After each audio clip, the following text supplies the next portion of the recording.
All right, guys. So welcome to In the Zone, the podcast where we dive deep into the world of slopestyle mountain biking. Each episode, we bring you insightful conversation with professional riders, thought-provoking discussions, and unique perspectives on improving ourselves on and off the bike. Whether you're a seasoned mountain bike enthusiast looking to take your skills to the next level, or just starting to explore this fascinating world, you're in the right place. So I'm your host, Blaise Bali, and I'm thrilled to be taking you on this journey. So sit back, relax, and let's enjoy the show. Today's special guest for this first occasion is Lucas Huppert. So Lucas, this is a historical first episode, and I wanted to launch the show with a special guest, so therefore you are here. Lucas is from Zurich, Switzerland. He's 22 and has already made a name for himself in the slopestyle world and has become a staple in the Crankworx Slopestyle Diamond Series. So Lucas finished the 2022 season with the 5th place overall and looking to continue building on this momentum. So welcome to the show, Lucas. Thanks, Blaise, my friend. Really appreciate that you're having me here on the first episode, actually. Yeah, I'm hyped. We actually met, I don't know, 1.5 years ago, and ever since, always hanging out, having good times riding in Barcelona mainly. Absolutely. And motivated person, and thanks for starting something like this. Dude, I remember how we met. Like community things, and I don't know, listen to podcasts from everyone. It's just, I mean, I love to listen to podcasts, but it often is not like the podcasts, like there's not too many online, which I really want to listen to. And all of the interesting ones I already listened to. So yeah, it's cool that you're starting something new. Yeah, let's produce more for sure. Lucas, tell me a bit about yourself. Like, why do you enjoy doing what you are, what do you enjoy doing when you're not riding, like this outside of riding? Oh man, riding is a big part of my life. So that's actually the thing I enjoy the most. But besides that, I love going skating, skateboarding, also surfing every now and then, which I'm not too good at, but you already did it once together. Yeah. Or like snowboarding or actually just having a drink with friends, going for dinner. Sweet. Pretty much that, just hang out with friends and do cool stuff. But most of the times active stuff, like I don't really do, I don't know. Okay, so mostly it's active stuff, like snowboarding, I guess, like surfing and skating and whatever comes in your way. For sure. Cool. Why don't you tell me, how did you first get into slopestyle mountain biking? Like, what drew you to this particular, style of riding?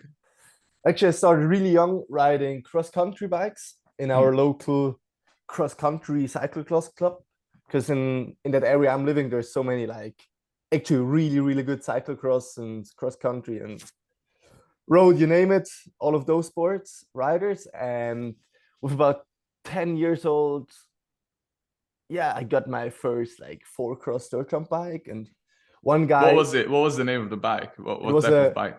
A Norco 400.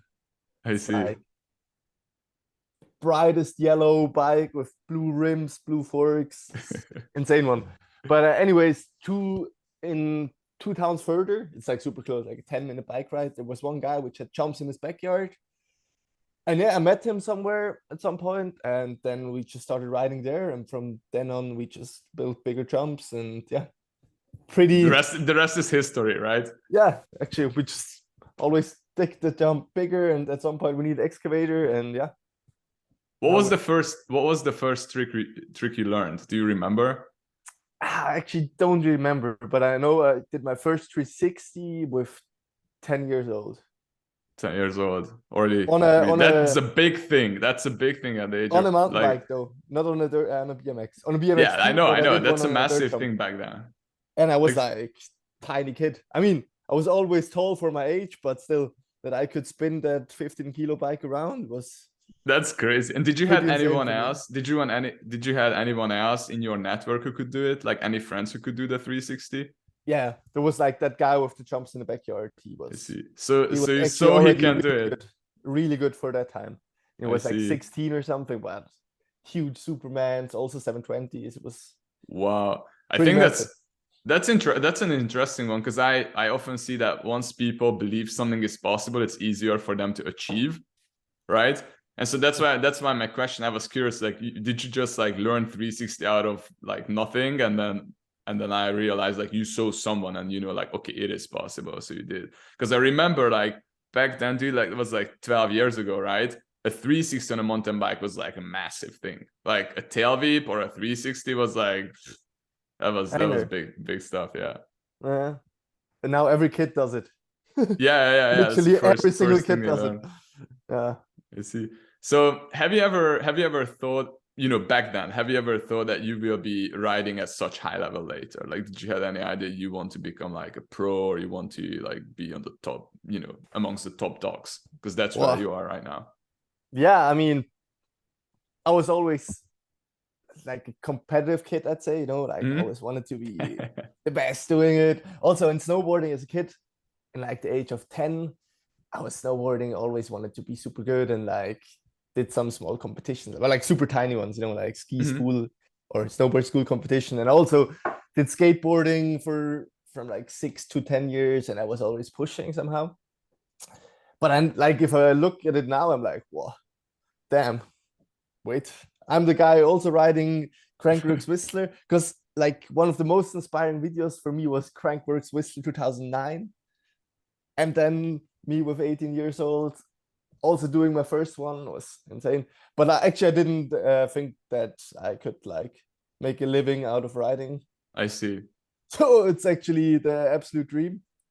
But I mean, you know, with 10 years old, you're like, you don't even know how all of that works and like why you even be pro. Like, I just thought you ride it and you're just yeah, cool. whatever. Yeah. Like, but there's so much more behind it. Like, you need sponsors, which afford you to make you afford to go to the events, and also afford to be just training at home, you know, and not going to work.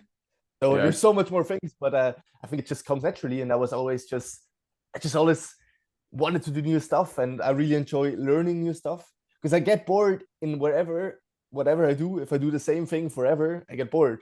Yeah, so that's normal, I think. If I do okay, a flat spin I can do all day long, but if I just do like the one trick, classic backflip all day long, I'm like, I gotta do a variation or something to just, yeah, because I love to progress. And yeah, you need to as your skill. Like, I've actually read a book about this. It's a very interesting one. It's by a Hungarian author, and he writes about the flow experience. And he says that in order to experience flow, you have to have a high skill level and matched with a high challenge, right? So once you have like, you know, you are very skilled and you increase the challenges, then you are more likely to experience flow. But what happens is if your skills are high, right, but the challenge is not high enough, then you're just gonna get into this boredom because everything feels so easy and no challenge, and then you're just gonna get like bored of it. So that's completely normal. Lucas, why don't you tell me what does it mean to you to be a mountain bike rider? Like, name a few things maybe that this sport has given you throughout your career or your life. Well, a lot. I mean, I don't think about anything else since years now, so I think it shaped most of my character and personality.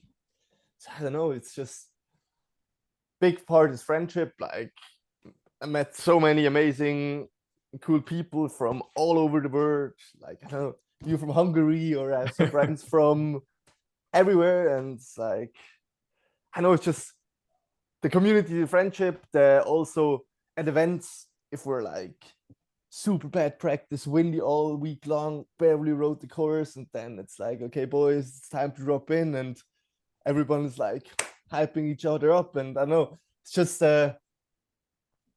it's just a group thing, and it's a group. You work towards something. By yourself, you work towards new tricks. You learn. So it's mainly the people, mainly the community. For sure, but also a lot. I don't ride a lot by myself. I do every now and I like for sure once a week or twice every now and then. But I don't know. It's just I'm such a like I can't be by myself. I always want to be around people, so I do most with people and learn from them. And also the most important, like not the most important, but one thing I realize is hard work pays off. Like, if you work hard on a trick and you're crashing all the time, but then you keep pushing, and bam, at some point you got a trick which you can show at all the events. And it's an amazing feeling, also, isn't it? I mean, success with like, I know, having your first proper podium and Yeah. making it to Crankworx and all of that. I don't know. There's just so many things, and I don't know. I just think all the biking and competing and traveling shaped a lot into how my personality is now. I see. What are some of the biggest challenges you've faced as a professional rider? And maybe you can pick one and explain like how have you overcome that challenge or these challenges? Well, Or is there any at all? I mean, there's a bunch, but I think overcoming fear and stuff is most times at events Okay. where there's a big lack of practice due to wind, rain stuff, and Mm-hmm. you got to adapt to the situation. And yeah, you're like, okay, I wanted to do the best run ever to win. What's the plan before you showed up there? And then you realize, okay, yeah, with maybe 15 runs on the course all week, I shouldn't do all the crazy stuff. I should get somewhere in between that you have a solid run, but I see. also a bit risky, but still you make it to the bottom. But I think, yeah, events for sure is the most challenging thing if there's bad conditions and stuff. But How do you overcome this? Like, I understand like the most difficult part is really just being there, not prepared at all or not prepared fully, not knowing the exact speed and stuff, all that kind of stuff. And then just like you have to send like crazy tricks, like tricks you usually do on an airbag, and you just have to like send them. Like, how do you overcome that fear? well, I think I'm still learning how to overcome it, because I think that's for most of us on tour the biggest Yeah. thing, to overcome that fear and just adapt to the situation, be fine with how the week went or how the training went. And I mean, the best person is Nikolai Rogotkin, in my Yeah. opinion. It's like, doesn't care, he'll still send it, you know. He's just Yeah. like so confident in himself and his riding, or Emil Johansson too, for sure. But Nikolai, you just see he's sending it big Yeah. time, It's whatever true. happens, you know. But it is really hard. I'm just trying to accept it, which is super hard because I always want to push and this and that. But I just try to accept, like, yo, practice was horrible all week. Yeah, just do the It best. is what And it is. Yeah. if you're keeping your mindset in a positive place and Hmm. you're like, okay, and you don't need to care too much about the result. Remember, if I care too much about the result, it's not too bad. I just want to, it is pretty bad, but I just want to care about my best performance. I just try to do the best I can possibly do. If I win, I'm super good. But if I don't win, I'm like, okay, I'm just not, yeah, good enough. I need to practice more. Yeah. Okay. You still But take that back. I just try to not like kill myself with myself being too hard on me, you know? Yeah. Just Yeah. gotta accept, okay, that's it. You just try to do your best, stay safe, put a bit of risk into the run, but I think just, you yeah. said I think you said something very important. You said about finding the fine line in between, like how much to push in that kind of condition, and finding a run that like still good enough, but it's maybe not your best run because you're not going there to like, I don't know, mess yourself up and go straight to the hospital.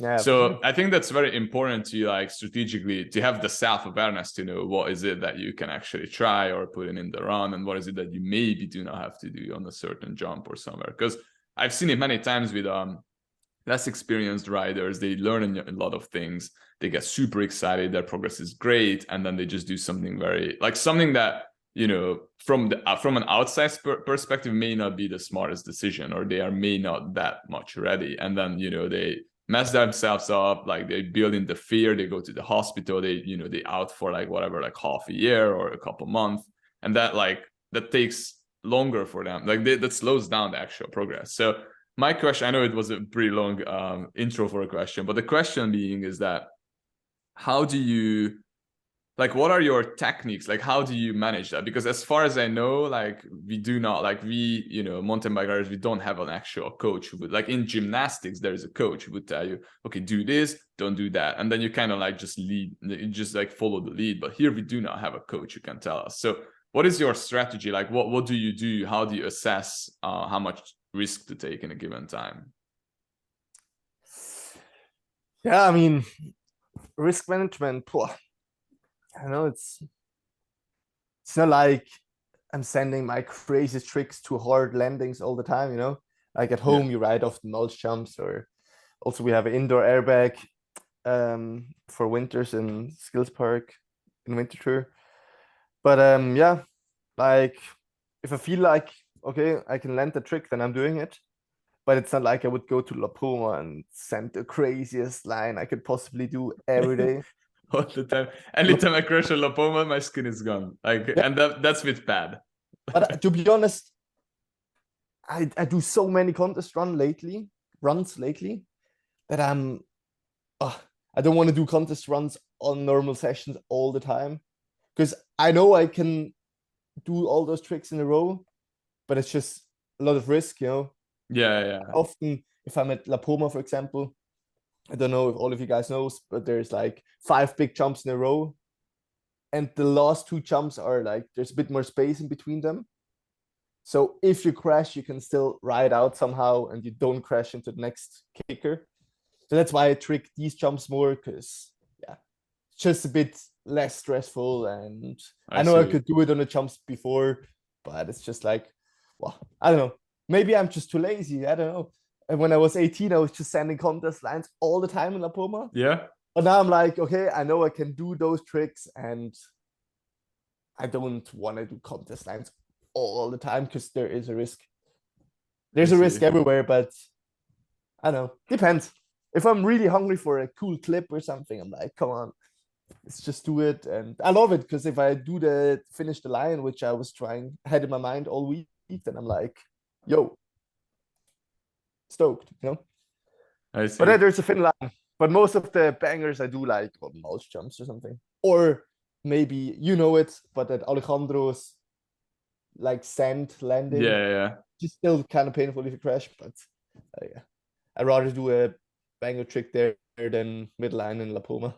Okay, so it's basically just like the way you manage all these things is that you push hard more when you are on a softer surface. So like airbag, whatever, like softer landing, mulch, all that kind of stuff. Then you go full sand mode, and then on like harder surface, it's like sometimes you chill a bit more, and sometimes you just go hard as well. But you don't try to do contest run all the time.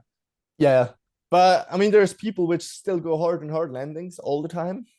Yeah. Maybe I'm just a bit too scared, but I mean, do you see? I just feel like, wow, if I crash once on a big trick on a huge jump with a hard landing, I'm sore for 2 weeks.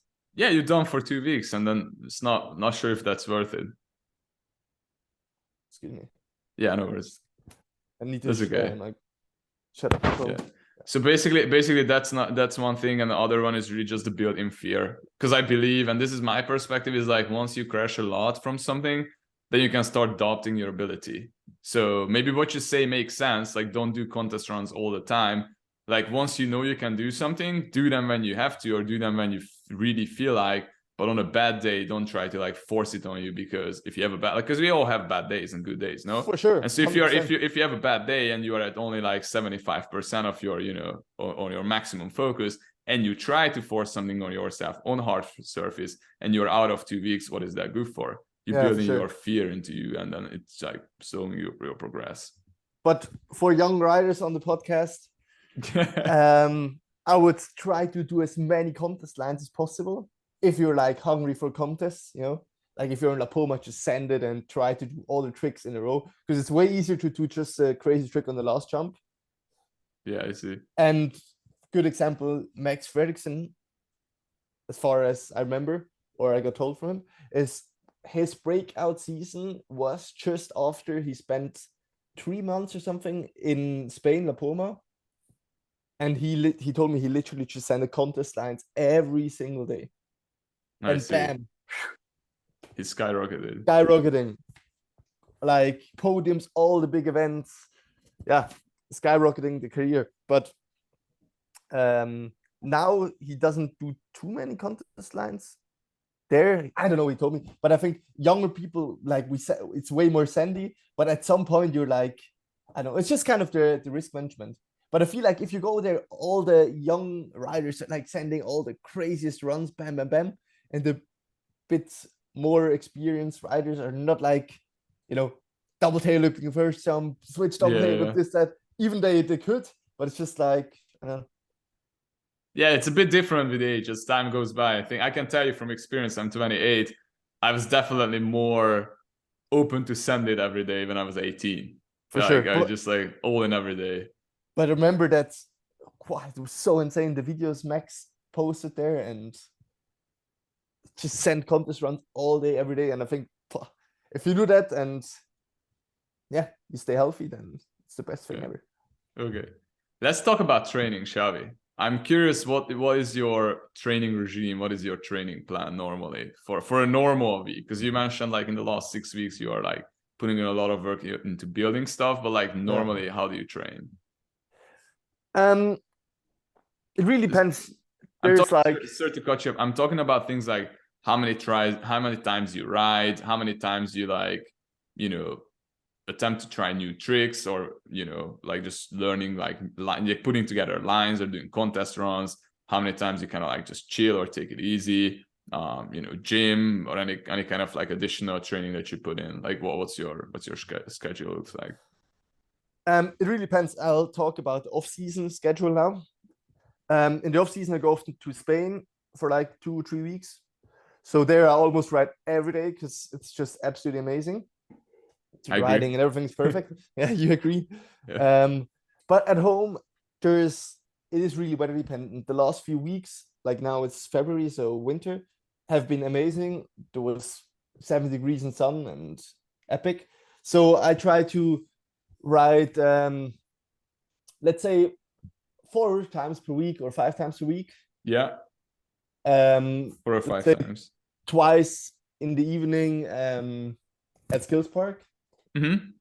And maybe 2 or 3 times outside on like the mulch jumps, and sometimes the lines are running or sometimes the skate park. But in the off season, I'm really trying to learn new tricks to have them dialed for the upcoming contest season. Yeah. Because in summer, learning new tricks is kind of hard because we're barely riding at home because you're just traveling from there to there, and then you got to rest at some point and this and that. I see. So I have a few tricks in my mind and I just work on them. And yeah, I try to do all my, if I ride the airbag, for example, or also the mulch, depends. I just try to do all my best tricks or all my tricks. Like I won't try like a classic tail whip or something, but I will just try to do all my tricks and combos. And then in the middle of the session, sometimes I'm like, okay, let's go for the new one. And then I try it for a few times. So in the beginning, just to understand, you warm up, and in the beginning you try your good tricks, right? Like I don't warm up. Like, okay, no warm up, straight to the back. Like my muscles and stuff are warm, you know. Okay. For example, in Skills Park, my first trick is always a 360 downside whip to bar spin every time. Straight away. Yeah, because I don't know, it's just like I love 3 down whips, and somehow the 3 down whip bar spins got so easy. So I was like, oh. So that's always how I start. Okay, but that's an easy trick for you. Like for you, you say not everywhere. On a scale of 1 to 10, on a scale of 1 to 10 for you, how difficult that trick is? It really on that jump, I know it's like a 6 or 7. Okay.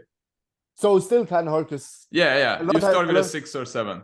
Just for the audience, because I don't want the people to go and like try like the craziest tricks right away. Just so they understand, this is a 6 or 7 for you, which is still high for a starter trick for sure. For sure. But then if I do it, if I land it like perfect, everything, which I do most of the times at that spot, then I'm like, let's go, boys, you know. Okay, and so it is on. And I'm hyped, you know. I'm like, okay. If I don't land it first try, then I'm like, I hope it will be a good session, you know. But actually, so that's the measure. Okay, that's the measuring stick for you, for like how you feel on the bike, kind of, right? So that's smart actually. So you put something like a 6 or a 7, you try it. If it works, you know that it's kind of like a good day, and then you like all in, let's go. If it doesn't work, that like shows you what does it telling you then? Like how do you adjust the whole thing? And I'm like, oh, okay, it's all right. You didn't warm up enough before. That's good. Okay, that's smart. So you don't warm up, so you can use it as an excuse then, and then you can just like brush it off. Yeah. But I don't want to be like, oh, okay, it didn't work first go, so it means I will have a shit session, you know? Because then I could just go home. Sounds super. Thinking positive. But anyways, it's only that trick I start with, which yeah, which gives me a bit of a hype, and then I just start riding. And we often, like I told you, I love doing harder tricks, or like I love to progress a lot, especially on like airbag, which is not the most enjoyable thing if you don't try new stuff, you know, because you jump, walk up super far, do it again. Yeah. So if you're just doing like chill stuff, it kind of gets boring.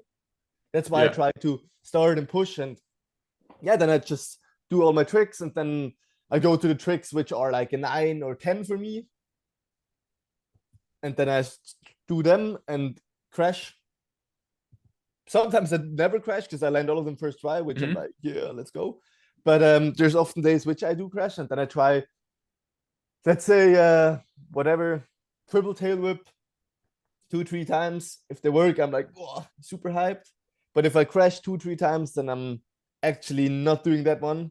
Okay, so you're not like because that's a like super painful one. Yeah. But I never really try a trick too long, too often. I try it. I mean, as I ride a few times a week, I try it every time if I feel like it. But yeah, if I try too often, I'm just getting too sore, and it really depends on the motivation. If I really want to learn that trick so bad and I feel like I have to have that trick in my trick bag, then I try it longer. But yeah, I just try to push in general and total, and then do those tricks to harder landings or to the mulch landing first, and then to a major landing. But yeah, it's literally like that. But it's also a lot of visualizing, and like it's not like I'm watching too many videos of others doing it. I'm just okay, I can do that trick and that trick and that trick, so I just need to combine it now. And sometimes I ask my friends, like for example, for Cork 7 bar spin, I asked Brett Reader, and he gave me a super good advice. Which makes it work better now. And yeah, it's definitely easier with good advice, no? For sure. Did you send him your videos, and then he can like watch them and like give you some tips, or is just generally he just gave you general tips? I think I sent him an iMessage of the trick, and he was like, yeah, maybe try to pull a bit there and this and that. And I'm like, thank you. It worked. Amazing. And then it didn't work like straight away, but then I mean, he's the master of the trick. He's the only guy which ever did them on contests constantly, or how to say it? Consistently. Like, yeah. I know what you mean. Yeah. But yeah, pretty damn good. Also, same with Nikolai with a twister or something, you know, like you just ask him and you're like, wow, spinning somewhere. And yeah. It's a good tornado. Like learn as a group. Yeah, I agree. Like as a community, that's how we learn together. Because I've realized that. Yeah. What were you saying? Even if we're competitors, it's like. Yeah, and I love that. I actually love that. Like it's not like a secret community, but it's like a secret, like everybody has their own secrets and they are like not sharing anything whatsoever. What I see, or from an outside, I would say not even just an outside perspective, because I've been riding with you guys a few times, and what I see all the time is like everybody's helping everybody. Like everybody's just like, oh, hope he doesn't crash, hope it's gonna work out. Everybody's so positive. And that's crazy, because I think in other sports it's not like that. In competitive sports, they're like, you know, they just can't wait for the other guy to go down, and like they just win the whole thing. And it's not like that over here. But the thing is, we don't have any federations. We do represent our countries. Yeah. Because but it's not like I'm riding for the Swiss Federation or something. Like we're literally 14 guys on the Diamond Tour. And we all travel together from event to event, and you're not having teams, you're not having coaches, you're not like you're representing your sponsors. Yeah. But it's not like, you know, team Switzerland against team Canada in ice hockey or something, you know, that you're only with your team and you're like, you know, like just, I don't know. I know what you mean. Representing your country or something totally, that it's like, there's not much politics and stuff involved. So yeah. It's a little bit like you are one team. Same boat. Yeah, we're one team. We're on the same one team, and everybody's hyped for each other and landing their run, and also, hyped if they make it to the bottom. I have a good question for you. I'm interested about this one. So, if you see others are, you know, like doing killer runs, like everybody's doing super good runs, are you more likely to do a really good run as well? Like, is it really hyping you up, and so you feel like you will also do, or it's like extra pressure and then it's harder to do because you don't want to be the one who's Man, not doing it? if I see some, like, I know most of the tricks of all the riders. So if I see somebody do like a trick, I know he's like super hyped on, I'm like, yeah, let's fucking go, you know, super hyped. But it doesn't change much in my run. Okay. Because I try to really do the work on towards that run. Yeah. Till the point I have to do my run. And I think it would be kind of stupid if I just, I don't know, try deviate to do from the plan. Yeah. Yeah. But in my second runs, I sometimes do that. Okay. Then If the first one goes really well, right? Yeah, then I'm like, okay, everybody's seeing it. You know, but it's also that I'm hungry for a good position, you know. Mm-hmm. Then I'm like, okay, now let's go, you know. And if everybody does crazy runs, it hypes me up. But it's not like I'm like, shit, you know, you did a good run. Fuck, I need to do it better, this and that. It doesn't matter, like, literally. Because, yeah, I think everybody agrees that everybody is hyped for each other, and it's more together than a against each other thing, you know. I see. I agree. Which is good, because if everybody would not like each other, I would probably hate to go to the events, because I'm like, you know. Yeah, it's not a good environment. But now I'm like, yo, I'm hyped to go to New Zealand, have dinner with everyone, ride all week, and yeah, have a cool run, celebrate together, party, this and that, you know, like, it's just the full package with. Yeah, you're like best friends together, right? Yeah, with Yeah, I love that. Dude, I would like to take you back to the part when we were talking about good and bad days. And you said that when you feel like you don't have the best day, when it's like, okay, maybe this is not my best day. And I was like, what do you do then? And you said you stay positive. You're like, okay, you keep trying the things. So can you explain me, like, how do you feel on those days when it's like, when you feel like it's not your day, and like, what do you generally do? Like, how do you if at all, do you change your plan of like training? It really depends. Because I think we all have those. That's why, because people like love to talk about positive, but I want to also, you know, talk about this topic. Not many people are talking about this, even when they go out to La Poma or wherever. They don't really talk about the bad days, and I think it's important to understand that this is part of the progress and the process as well. I mean, it's hard to accept for me. It is.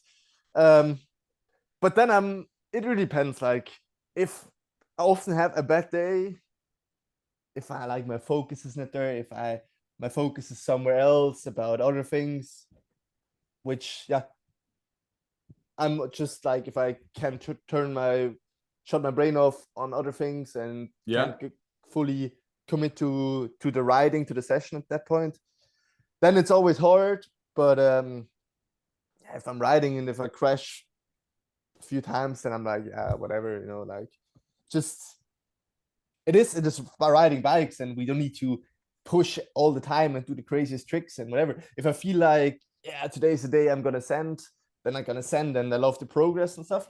But if I'm like, okay, it's not really a day, then I'm just riding and doing some, I don't know, flat spins, and just having some fun, just hanging out, doing some whips. And it's not about just pushing all the time. It's more like the pre-contest training thing. But then I just ride, and yeah. Or sometimes even if I'm like, okay, today I will definitely eat shit. Sorry for the no, that's like, but that's what it is, actually. Maybe you just take a phone, film the boys and girls, and yeah, so you just chill. You just chill and you just film others if you feel like this is a terrible day for you. Yeah, or just try to get a clip for someone, because yeah, then it doesn't make sense. But like, if it isn't your day, then to just stop riding. I think it takes a lot of the fun away, and then it really seems like a proper job. Yeah, I mean, it is a proper job, but as long as I'm having the best time and most fun on my bike, the better I'm riding. And yeah. But how often do I want to then have the best time ever? Love riding bikes and even progressing and learning with it. So yeah, I agree. To remind myself also in events, if an event is stressful, I'm like, man, you're riding your bike down here in New Zealand. It's raining and windy all week long, but whatever. It's like just try to have fun, and then will be good.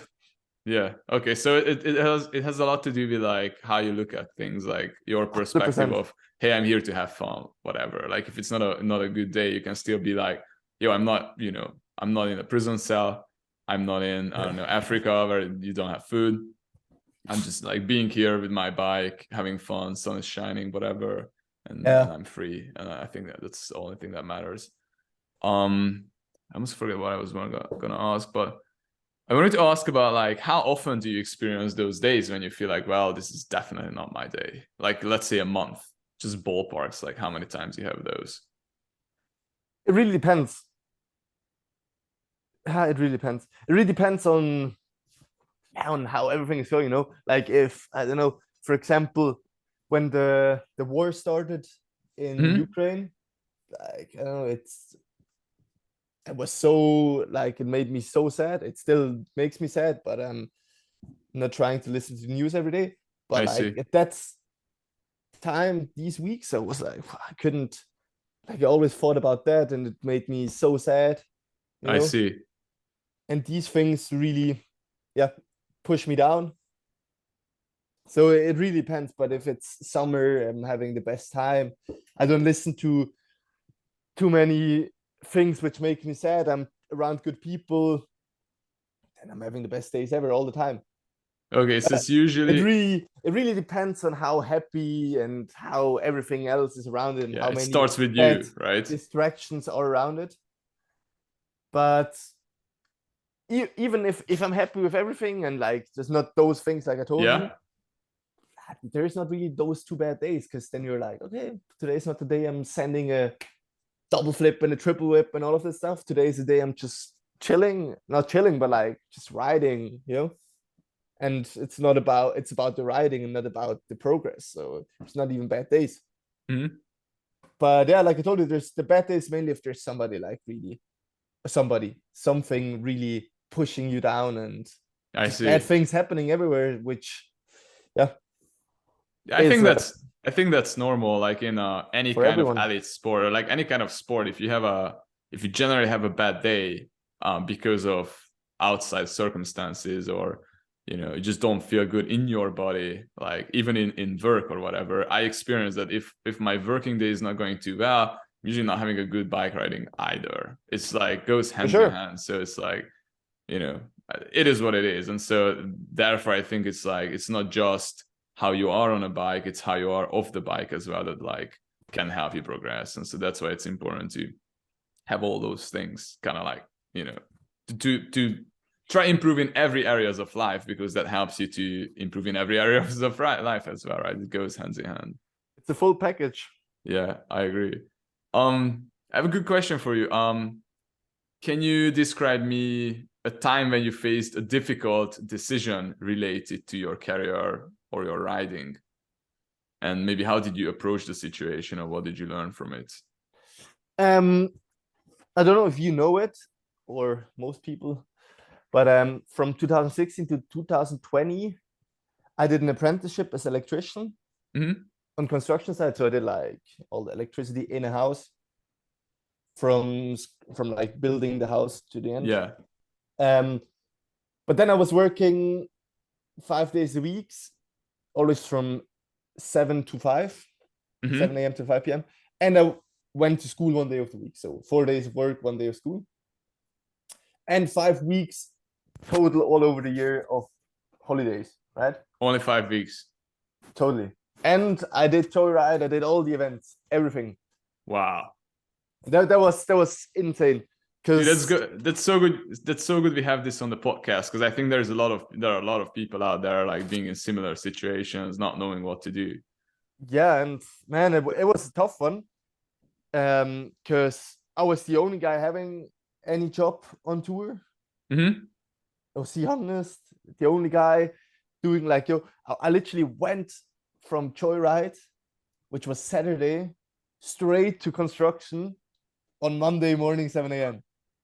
So I flew all the way from Canada back, and then you lose 9 hours, right? Yeah. I literally Sunday morning hopped on a plane, arrive 11 p.m. Oh at my home, God. back to work. But it was a tough one. And in there, like I finished 2020, but like in 2018, I won Uma Destino in Vigo. Yeah. Also made it to Crankworx then in February 19. And then I was like, man, I'm on the high stage. I gotta quit that. I gotta quit the apprenticeship. I should just ride my bike. I had that in my mind, but then I was like, man, but then I wasted 2.5 years of my life doing the thing already. Mm-hmm. And you're, yeah, I wouldn't say now, but back then I was like, yeah, like in school, you always get told if you don't finish your apprenticeship, you're a loser. A loser, like, just Yeah. useless, blah, blah, blah. But now in the end, I'm like, if you have your idea, if you have your focus, you don't need any university degree or apprenticeship, whatever. If you No have your plan plan, B. Yeah, no plan B. Why do you have plan I B mean, if maybe you you need a plan B, but like, you know, anyways. But then it was really hard because I can tell you, man, I was highly caffeine addicted, man. I literally, really? man, I worked 7 to 5 in construction site, even in winters when it was like minus 10 degrees. Chuck.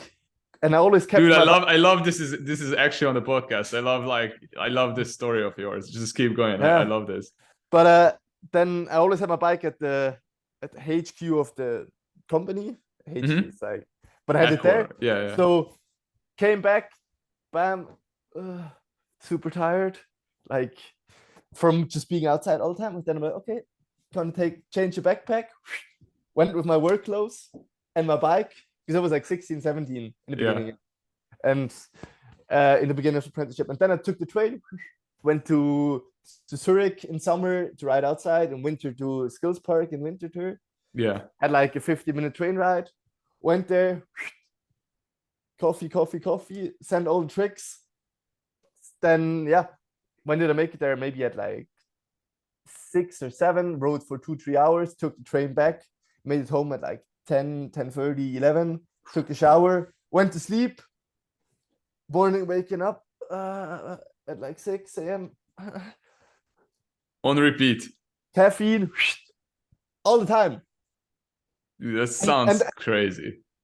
And for how many years you said? 2.5 years you kept going like this? No, 4 years. 4 years. You did the whole 4 years. But after 2.5 years in that, I was like actually doing well in riding. I see. So at that point, I was like, okay, man, are you sure you want to still combine that? And it was hard because back then there was so many events in Switzerland, like Rocket Bike Days and all of that stuff. And I remember it was always like 2 weeks in like May, and all the boys were there from everywhere, riding every day. And I was just always working and then showing up Friday night, like even missed practice on bike days and stuff on Friday, and just was riding all weekend. Then back to work Monday morning, and I just saw everybody having the best time and riding, and it was insane. And I flew to China, I flew to Canada a few times, I flew to all the events, and then always back to work. It was insane. That sounds crazy. Sounds very difficult, very challenging. I had 1 week of vacation in 2018 when I went to Osco, southwest of France for surfing. Yeah. In Biarritz, that area. Yeah. I think I know. Best country. So that was amazing. But in those 4 years, that was the only vacation I had, which was not competing or La Poma in Christmas, New Year. Which was actually so hard. Sounds mental, yeah. It was so hard.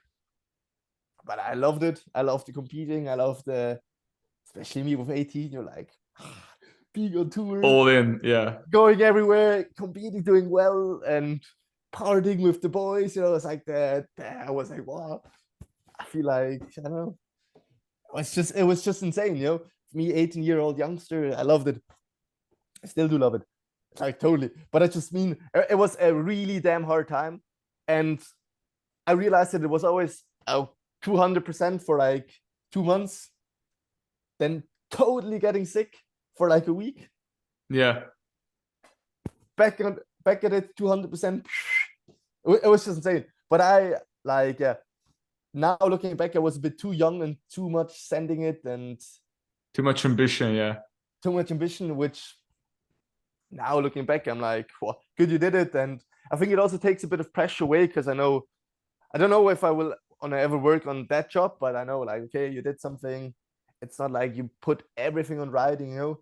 So if there's maybe not the best time in riding, I know, Yeah. okay, I could still go and do some studies and stuff on that job to get, I don't know, I see. engineer or whatever. But that takes a bit of pressure away. But that was actually a hard time. But now looking back, I think I appreciate it so much. That was what I wanted to ask. Like, do you feel like this experience is helping you to appreciate what you have now? 100%. 100%. I mean, there's quite a lot of riders which also did something similar before the pro career, but I know I think if I would only have finished high school with 16 and then just ride my bike, I'm like, I don't even know what it is like to work on a normal job, you know? And I did it for 4 years, hustled hard to keep the biking going, and yeah. I'm quite sure you appreciate it more this way. I think it's harder to think so. appreciate something when it's like given to you. If your parents would like, you know, support you to the level where you could just like make a living out of biking from like a very young age. And I think it's more likely that, and I can't know, but I think it's more likely that you can experience like this crisis of like, okay, who am I? Why am I doing this? This is the only thing I do. As opposed to like you who like you knew that you chose this in the most difficult time when you had other things to do, and you still actually went to Skills Park every single night, or like, you know, as many times as you could, and just did your best to ride. So I think it helps you a lot to appreciate what you have now. For sure. And I'm not regretting it. Because, man, I always thought everything has to be next season. You know, like, okay, if I don't make the breakout next season, blah, blah, blah. But now I'm like, man, look, I finished my apprenticeship and now it's going really well and I'm happy with it. And I really don't regret it. I see. Was it a difficult decision to make? Because I know also, like, from my experience outside of bike riding, like talking to other people, other entrepreneurs, there's always a story when they say that it was very hard and difficult to cut something that they put energy into. In your case, it's like your apprenticeship, but like, was it a difficult decision because you already put in a lot of work and effort into like making that happen? Dude, you mean that I stopped that I finished the apprenticeship? Yeah, was it like something you were thinking a lot, like, okay, should I stop? Should I know? Like, when No, should not at all. I was like, I just no want to ride my bike. And done. I never worked on a job again since then. Actually, I did for 1 week because my boss, I also got to say that my boss from work, Peter, absolute legend, he gave me, like, I had those 5 weeks of vacation, like I told you. Yeah. But in the end, there was like 2 to 3 months because I had so many events, right? I did the full tour, so I had to take a lot of time off. Yeah. I just couldn't extra. If I asked him, like, yo, extra to those 2-3 months, can I have 2 weeks of chilling at the beach? Like, maybe he would have given it to me, but I couldn't, just because I was like, man, already appreciate so much that you let me do that. And the other people studying with me, they only had 5 weeks, right? Yeah. So like, I just had to keep the ball low, how we say it. Yeah, I know what you mean. But man, I knew I just want to ride my bike. I want to do the full seasons, just focus on riding. And then I was like, okay, after apprenticeship, I'll just do it. And I also had I just signed with the rough cycles, which I'm not riding now anymore, but a lot of appreciation. They just helped me after my apprenticeship to that I can fully ride my bike, and it all worked out perfect there, that I had the fundings to just keep riding. And in what way they helped you, like financially? Yeah, I mean, in They every supported aspect, you. but like, it's the financial aspect which makes you ride your bike all the time, that you can just afford to pay all the things you need to pay and ride and eat. And sure, yeah, it makes sense. What would you say are the most important skills and attributes that makes, someone great in this sport? Like, what I would say, like, what separates the great from the good riders? Like, what are the most important things that you see as one of the top guys? I don't know. It's just that you, like I said, that you keep having fun, because with enjoying what you're doing, always good things happens, right? That's the top one, you would say. For sure, for sure. But also, like, because most of the people went to school and study and all of that, and if you like just keep pushing them, and if you keep doing it, having fun with it, it's always good. And yeah, just ride your bike as much as you can. It's actually, it's no, how they say it, there's no magic pill. You just ride your bike. Okay, so basically to summarize, just like enjoying the whole thing, because at the end of the day, it's like, I believe it's easier to push something that you enjoy. It's easier to do. It doesn't feel like work. It's not work, right? If you have fun, it's not work. You just go until you can, and then like once you collapse, then you just like sleep, and then you like get back to it. For sure. And But the second like, was just putting in the work. Anyone ever do a good job if he hates the job? No. Right? Yeah. I mean, I'm also still young, and I'm not the most experienced, so probably some of the OGs in the sport, and they can tell it better. But from as far as I think, how it was for me, or is in general life, the things I like to do, I'm doing well, and the things I don't like to do, I do really bad. So yeah, that's fair enough. Yeah, I think we are all the same with this one. Thinking about like, because we covered a lot of ground already. I'm looking at, because I have some questions I wrote down. I'm looking at them. I'm thinking like, what else I can bring out that could bring value to the people listening. We already discussed like mental preparation for the competitions. Is there anything else you think it's like valuable to share in terms of like, how do you get into the mindset of like, okay, I have to perform now in this specific day? just try to be as confident in yourself as possible. Just Okay. somehow, yeah, thinking confidence and stoke, it comes. But it's kind of hard, because I also need to learn from it, because I'm never as confident as Nikolai Rogotkin or Fetko or these guys. I mean, I got pretty confident now, but it's like, I don't know, if you see Nikolai, he's like, Yeah. not if you see Fetko in La Puma, like he shows up and second run is already like, oh. Now, what do you like? What do But you think? I'm getting how more can and they more be so confident? Like, what do you think? What do they have that maybe some riders do not? Like, or is it just a mental thing and you have just no idea? They're just, that's the way they are. It's just the way they are, and just bawling when they show up. Yeah, but I mean, if it is coming by time. I mean, I realize it now. If I just got way more like in La Poma this time. If I compare to the last time, I don't know, after a season like last time, like last year, 22 for me, I'm like, show up and I know I can do the stuff. And yeah, I mean, there is the saying, if you're confident enough to do the tricks you try at home, just at other jumps, if you show up and you're like, yeah, there's this saying, why shouldn't I do that trick there? Go ahead, sorry.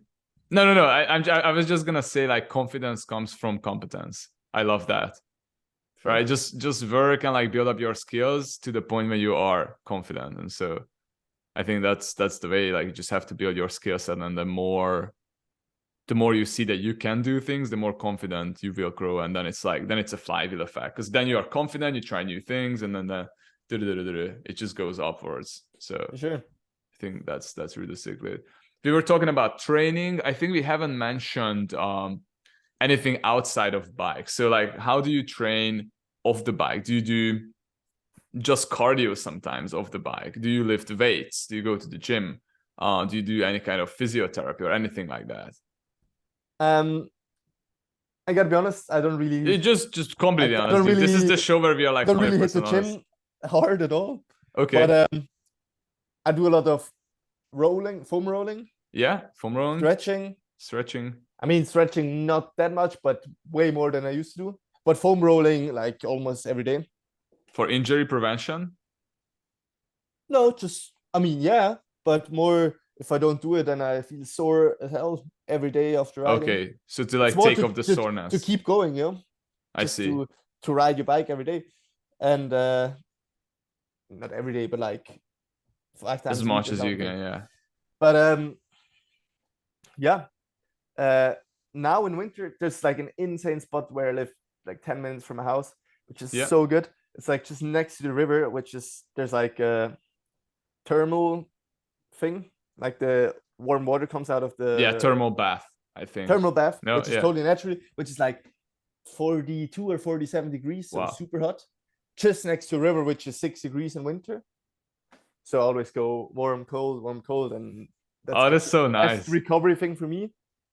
Because like, yeah, I'll just sit in the cold water for a bit, and I do like always 3 times, like warm, cold 3 times, and yeah, I do that stretch and roll in. After New Zealand this year, I just told myself, okay, you rode so much at such long season, you're gonna take 3 weeks off the bike. Then I hit the gym, but I do most of the stuff with like, I don't know, like how to say it, without maybe with like short I don't remember the name, like the, how do you call it? Well, bicep scores or what? No, the weights, the short ones. Dumbbells. Dumbbells. Like small stuff with that, but most I do like core and like some box jumps and of that stuff. But I also do a lot of digging, so that also helps me a lot for the core and stuff. Shapes you as a person. But man, I gotta be honest. I think I could do way better in those fitness aspects. But there's most of the riders, they don't hit the gym too hard. They actually just look that they stay fit and be. Is it like deliberate? Is it? I always wonder. Is it the reason they don't hit it hard is because they just don't enjoy it that much, and so they don't want to put in so much effort, or is it that because it's deliberate, like they know they shouldn't be hitting hard because then the muscle soreness is very high? I'm asking because here's the thing. I started because I'm coming from, my background is from like being in a gym as a bodybuilder, powerlifting, calisthenics. I did a bunch of those things and I hit like 100%. And nowadays I go to the gym as well because I started trying like, okay, what it feels like to like lift and ride at the same time. And I'm hitting the gym harder and harder. And whenever I hit the gym, next day I have muscle soreness and I'm super bad on the bike. Like literally yesterday, dude, I couldn't do anything almost. I was afraid of crashing because I was slow. I was like 30% slower on the bike. So is it something you've experienced as well? And then you were like, okay, I shouldn't be hitting it so hard because it's not good for me. Or is it something else? I mean, I of course experienced it, but then I'm like, okay, I do a good example. At Skills Park, the owner is Roger Rinderknecht, which I don't know. No, now he isn't since 2 years or something. But he was the Swiss Olympic coach for BMX racing. Yeah. They hit the gym like they hit it hard, no? Insanely hard, like more than riding a bike, I feel like. And he was also 4-cross world champ, blah, blah. So he was like, yeah, let's do a 20-minute workout with me, blah, blah, blah. And I was like, wow, going so hard, but then I couldn't ride my bike for like 5 days after. Because I had we did 20 minutes non-stop, like every exercise. Yeah, some crazy interval training. Insane. And then I was like, not for 5 days, but for a few days, I was like, okay, I just hit it too hard. But I just try to core, I can, with a sore or like muscle pain in the core, I can ride still, and all of like if it's not insane, obviously. Yeah. But I don't know. It's just feel like we need to be strong enough to take impacts, crash, be strong enough to train all week long at the Crankworx and then do your runs. Yeah. Have enough cardio for the 1 minute run, even though 1 minute sounds super short, but like if you do crazy tricks, you hold your breath. Yeah. Because you gotta be tension all the muscles while doing everything crazy rotations and blah blah blah. But I mean, there's for sure improvement there, but I just try to work on riding, because if I can lift this and that amount, doesn't mean I can ride my bike better. Yeah, it's true. I mean, I can lift a lot of weight. Like, it's not helping me do whatever. It can help you do the tricks and all of that, but you gotta find the line in between working out and riding. But the hard thing, that's the off-season thing, because in summer it's hard to do all of that. But in summer, I didn't really, in winter, I didn't really have the training facilities yet. Now I just built one, which is amazing. But it meant that I was always driving or flying somewhere to just train and learn new tricks because we didn't have the spot. Yeah. So being on the road, having a schedule which works, also in a weather-dependent sport like ours, it's so hard. It's so hard, you know? And yeah, I mean, you need to find the gym all the time, buy the gym membership, you know, like all of that stuff. And then it's really weather-dependent, and you're often standby waiting. Okay, the wind stops, we go. Send it 2 hours, right? It's true. Especially in La Poma. There's the wind, the sun, the rain, like so many. If you have a morning session in La Poma, for example, then you hit the gym in the lunchtime afternoon, and then want to have an evening session. It's just not possible. Yeah, no. I mean, it's I mean, it is possible, but you won't be able to perform. Yeah, but you want to perform, or yeah. So yeah, I think there's a lot of room for improvement for me, but I love it how I do it now, and it works well for me. And I think, for example, Emil has totally different schedule. Emil Jansen, probably because he hits the gym. I don't know how hard, I don't know how often he goes, but he for sure does it. I'll ask him once he's on the show for sure. Later. For sure, it would be interesting. But I think he has, I think, a pretty good, plan how he does all of it. You know, as we can see, obviously, it works pretty well for him. It works, yeah. So yeah. Let me see.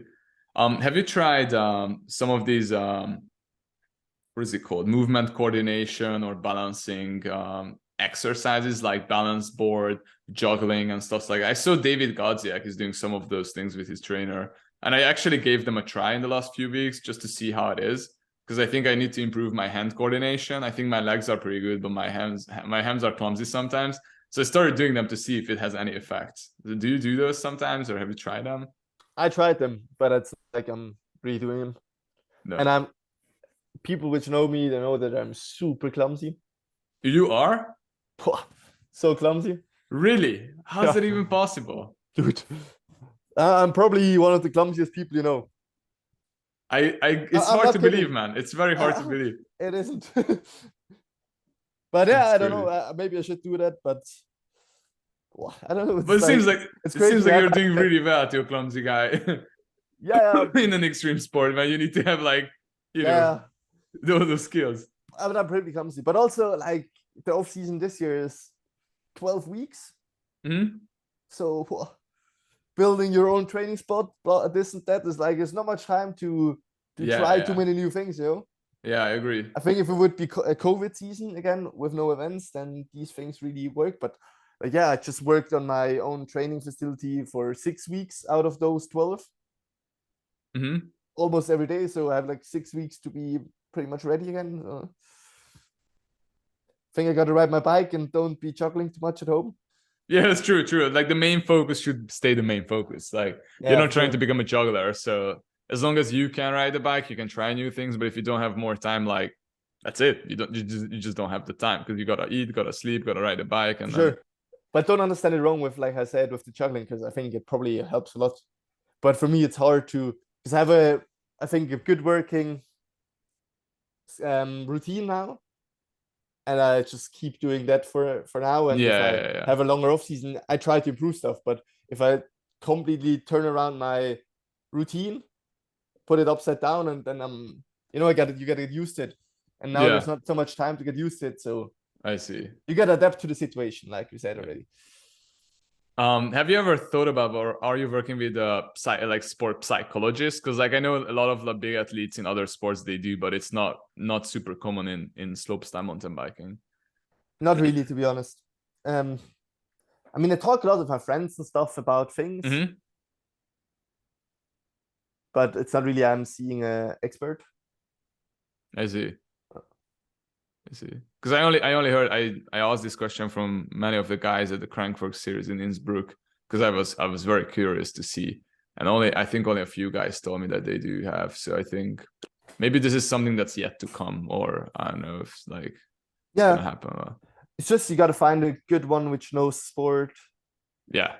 and yeah, all of that stuff. Understands your struggles. Like he has to understand the extreme aspect. Yeah, for sure. Of the whole thing, because it's not just like in swimming you want to do better.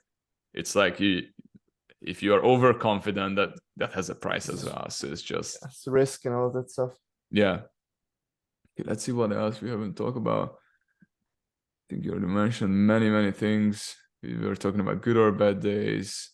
Oh, I like this one, dude. What are your best and happiest memories of riding your bike? Well, there's a bunch, man. There's a bunch. I know, but like what's the first one that comes to your mind? Like if I say, okay, tell me one really good experience you had on your bike. What's the first? Like right now. Like I think winning the gold event in Omarisquinho with 18 years old was like wow, insane. That was in also, 2018, right? Yeah. Also Joyride, 5th place this year with like just pretty much my best run I could possibly do. Also 2nd place in the Silver Star. It's like the competition side. But that's just like the things I really remember because it's like on paper, you know? Yes. Like on paper I did that then. But there's so many good things, like countless one on like insane sessions, learning my first backflip, you know? Yeah, that's a historical moment for everybody. That's crazy feeling, yeah. You know, that's a crazy feeling. I agree. Sally with the crew there, and yeah, it is so many months.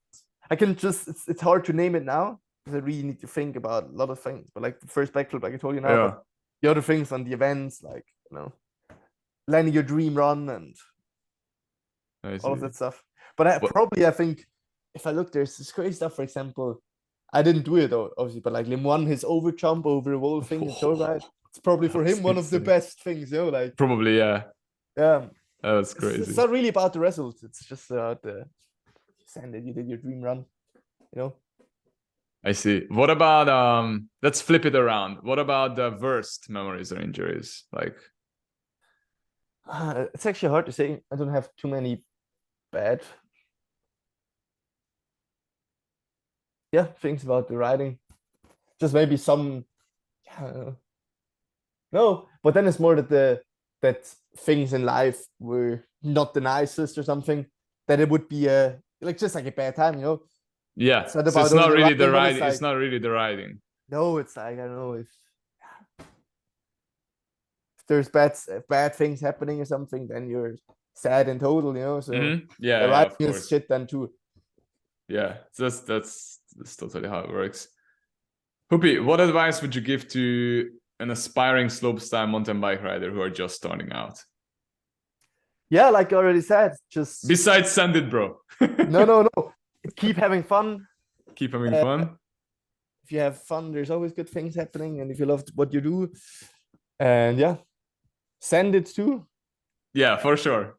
Keep doing it, even if school and all of the things are taking a lot of time and energy away, and just enjoy what you do.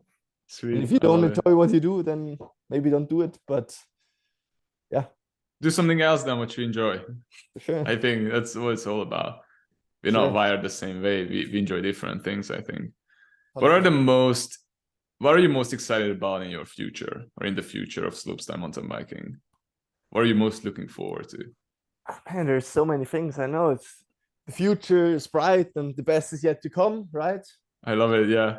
So, I'm excited for the next few trips coming up, and also now I have a new bike sponsor, which probably will be like amazing times with cool teammates, and I don't know, it's just the future. I don't know, it's cool.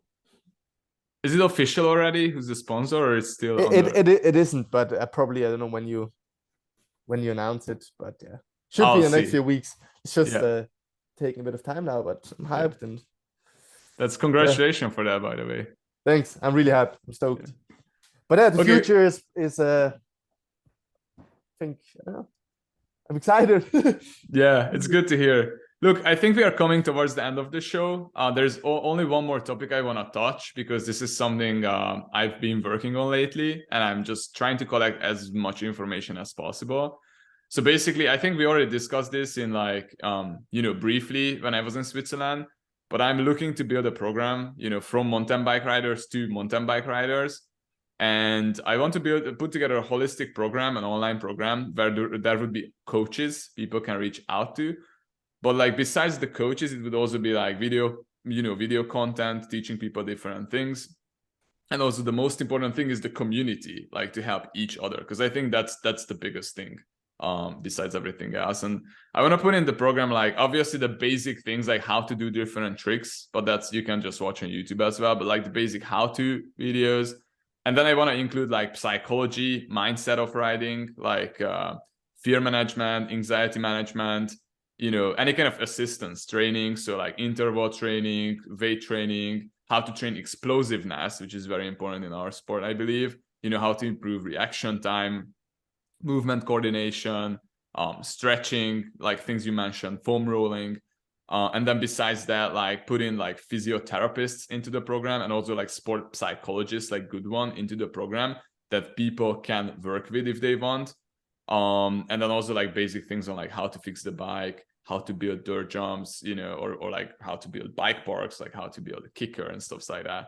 And then also like a collection of like really good spots to ride, because I know I've been riding for a year because I'm coming from BMX riding and I bought my bike a year ago.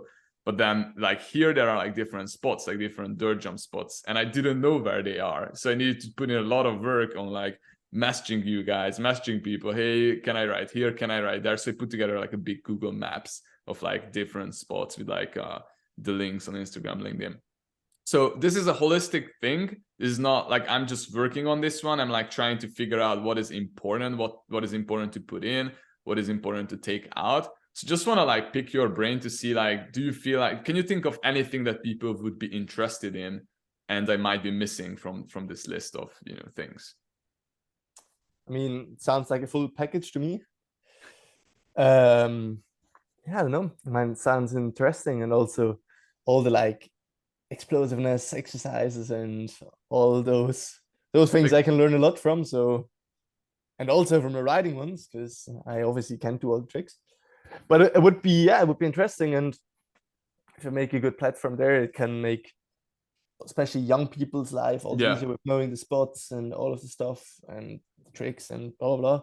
Because I remember when I was young, I always wanted to ride, but like you don't know the right people. Yes. You know, you got to be in the scene a bit to know where the spots are. And it would be great to have, it would be great to have a community where you can just post in, because it's hard to like ask like who's the guy. You can just post in like, hey, I'm in Germany in this city, who's here, what are the spots here, and then like someone can just reply like, bro, like come here, ride with us. For sure. Or yeah, I always had it if I went to family vacation somewhere like France or something. Then if you have a little map, you can see, oh, there's a spot. Can we maybe? Yeah, and you can Mom, stop can you drive there. It's like 30 minutes away, Exactly. or it's on the way. Blah blah. You know? Yeah. I mean, there's this.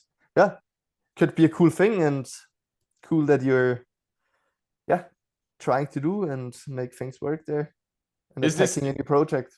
Is this something you would recommend like little Huppert to join if he wants to skyrocket his progress at a young age? Probably. I mean, I don't know how it is yet. But we'll see, yeah. If it works like we're talking about, then of course couldn't be a bad thing. And yeah, if it's like a bit of a social media which shows the good things and not only bullshit, so you know, some good content coming there and helpful stuff, then it's I think it's a win-win for everyone involved. Sweet. Now, if you're you know listening, and if you're interested in this program, or you just want to like maybe collaborate, you know, help contribute to the whole thing, don't hesitate to message me, because I want to build, you know, I just want to build this as good as possible for everybody listening. And I actually want to build this with the community and with the customers together. So it's not something I want to build out and then like, hey, this is not what we want. I really want this to make it the way that people want it to be. So that's the biggest thing. The best place to find me, or the best place to reach out, is pretty much just my Instagram. It's Blaise Bowley MTB. It's just BLAISE_BOWLY_MTB. But I'm just gonna put it in the description of the podcast.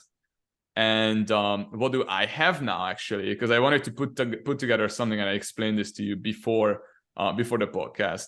Is that you know, it's a free Discord group for riders. This is something I'm trying to build up, where the only thing that we want to do together is help each other learn new tricks. So what I've learned from experience, especially in the last year, riding with Huppert, like riding with a lot of guys, a lot of professional riders as well, here in La Palma and like traveling around.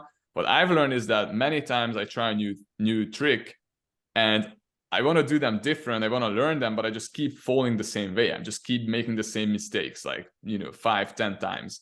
And like, if it's something that happened to you as well, you know how annoying it is that you keep trying and you just keep crashing the same way. So you get kind of like, okay, whatever, I just let it go. But what happened to me is many times, Huppert or someone else just watched the video or just like looking at me doing the trick. And he gave me some tips like, hey, do this, look this way, or like just try to drop your shoulder or whatever. And those little tiny things I could focus on made my move different. And because of that, I could learn these things faster.